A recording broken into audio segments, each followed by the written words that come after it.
सर्वप्रथम मैं कहना चाहता हूं कि हम सभी ये मानते हैं कि भारत जो है वो मदर ऑफ डेमोक्रेसी है, मगर एक फैक्ट है जो शायद बहुत से लोगों को ध्यान नहीं रहता होगा। अगर आप पूरी दुनिया का नक्शा देखें तो ईस्टर्न यूरोप से लेके आप जापान तक चले जाइए तो केवल 3 ही डेमोक्रेसी हैं, भारत, जापान और ऑस्ट्रेलिया। और जापान एक कॉन्स्टिट्यूशनल मोनार्की है, Australia is practically an extension of Europe.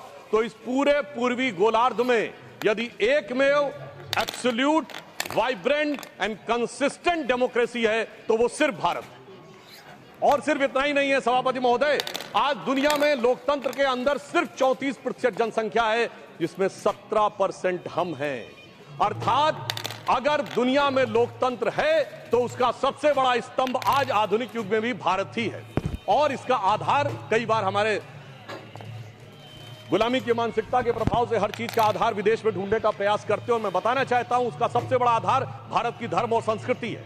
इसके लिए मैं कोट करना चाहता हूं फ्रीडम हाउस की रिपोर्ट, जिसको ये लोग बहुत महत्व देते हैं। फ्रीडम हाउस ने अपनी एक रिपोर्ट जो 1999-2000 में उसने लिखी, जिसमें freedom house report about the annual survey of the political right and civil liberties 1999-2000 on page number 10 and 11, वो क्या लिखता, मैं कोट कर रहा हूं, 13 of the 63 countries with the poorest record in terms of political right and civil liberties are predominantly Christian. There is a strong correlation, sir इस पे ध्यान देने की आवश्यकता है, there is a strong correlation between the electoral democracy and Hinduism and significant number of free and countries which belong to the Buddhist community. और आगे वो लिखता है sir, the Islamic world remains the most resistant to the spirit of democracy and civil rights.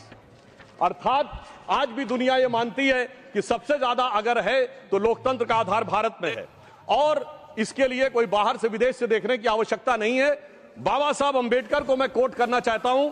बाबा साहब अंबेडकर ने कहा, और कौन सी किताब जिसको ये लोग बहुत ध्यान देते हैं, annihilation of caste, page number 234 पे उन्होंने कहा, I am told that such religious principles as will be in the commencements of the liberty, equality and fraternity.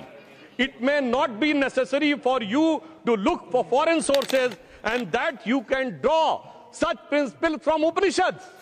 Sir ये ध्यान देने की आवश्यकता है। बाबा साहब अंबेडकर ने कहा कि समानता, बंधुता और स्वतंत्रता के सिद्धांत के लिए पश्चिम में देखने की आवश्यकता नहीं है, वो उपनिषदों में दिखाई पड़ेगा। मगर क्या बताएं सभापति महोदय, आज भी हमारे कुछ नेता जाके लंदन में खड़े होकर गुहार लगाते हैं कि भारत में डेमोक्रेसी को बचाना है। तो उनके लिए मैं एक लाइन कहना चाहूंगा, अभी साज दिल में तराने बहुत हैं, अभी जिंदगी के फसाने बहुत हैं, डरे गैर पर भीख मांगो न फन की, जब अपने ही घर में खजाने बहुत हैं।